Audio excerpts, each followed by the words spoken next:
Hey everyone, and welcome to today's Explainer.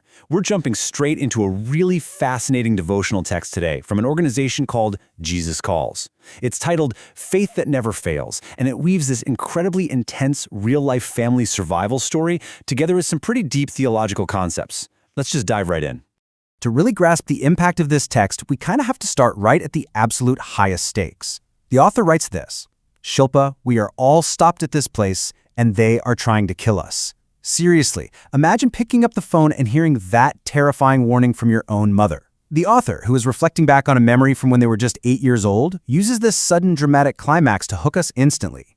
It's a brilliant narrative technique, really. Before we even have a chance to unpack the theology, we're thrust right into a life-or-death situation.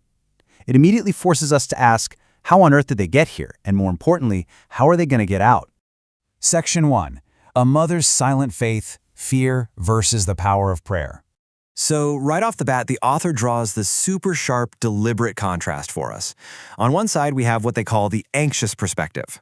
The author totally admits that, as a mother herself now, she deals with that constant everyday fear and anxiety about her kids' lives. She actually mentions that she used to poke fun at her own mother's intense faith when she was younger, at least until she grew up and felt the real weight of parenting for herself. But then on the flip side, we have the faithful perspective. The author realizes that beneath all those totally normal maternal fears, her mother had this silent, absolutely unshakable faith. She wasn't necessarily loud or boastful about it, but the text specifically points out she was filled with the power of prayer, completely trusting that any obstacles would be overcome. This contrast right here, it's basically the lens we're supposed to look through for the harrowing events that happen next. Section 2. The Road to Bangalore. A Journey Interrupted. Okay, let's break down exactly how this plays out because the tension escalates so incredibly fast. At hour 0, we get the setup. A large family is traveling in 2 separate cars to a prayer meeting in Bangalore. One car has the adults, and the other is packed with the kids and cousins. Then, mid-journey, right as they're entering the city, a massive crisis hits. An angry mob spots a cross symbol specifically on the parents' car. And notice this split-second divergence. The kids' car somehow slips through safely while the parents are completely blocked by a group of about 10 people. There's this agonizing, grueling 1-hour gap where the kids have absolutely no idea what's happening.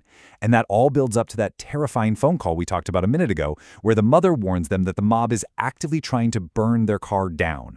But then, just minutes later, there's this wild, almost unbelievable resolution. Someone in the angry crowd suddenly recognizes the parents. They identify them as good dentists from Tirunelveli, tell the mob to back off, and just like that, they are let go. The author frames this highly specific, random moment of recognition as a direct, undeniable result of God's favor. And that leads us to this incredibly stark, defining image provided by the author.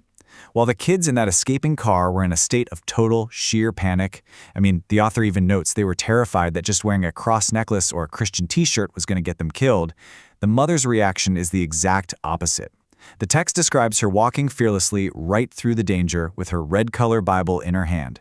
She literally isn't hiding her faith at all. She's carrying it right out in the open. It's a powerful visual, and the author uses it to really hammer home the difference between sheer human panic and what they describe as a divinely inspired, unshakable peace. Section 3. Deliverance and Divine Favor. The Theological Takeaway. So, what does this all mean for the reader? The crucial point is how the author connects this crazy personal history directly back to Scripture.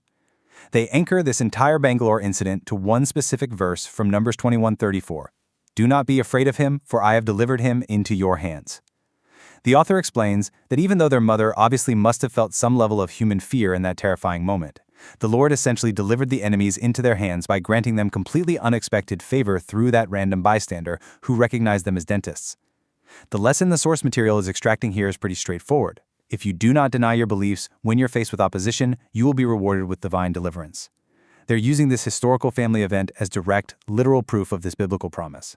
Section 4. Praying for the World. Distilling the final message. The source text actually wraps up with a fairly dense, structured prayer, but it really boils down to a few core, actionable petitions for the reader. It basically asks you to trust completely in times of high anxiety, maintain unwavering faith, find the courage to stand firm and not deny your beliefs, actively seek protection from danger, and ultimately let your own life become a testimony of faithfulness, exactly like the mother's life became a testimony for the author. It perfectly wraps up the whole intent of the piece, right? Taking an absolutely terrifying childhood memory, identifying the spiritual mechanics of exactly why they survived, and offering that exact same framework to the reader for their own modern-day struggles. Which brings us to the end of our explainer today, and I want to leave you with one final thought to chew on. Based on the mother's incredible narrative of walking straight through a mob with a red Bible, we kind of have to ask ourselves, how does facing our deepest fears reveal the true foundation of our beliefs? It's really easy to hold strong convictions when everything is calm and safe, but as this text illustrates so vividly, it's the moment of ultimate crisis that truly exposes what we rely on. Thank you so much for joining me to break down this fascinating piece of writing today. Keep learning, keep asking those big questions, and I will catch you in the next explainer.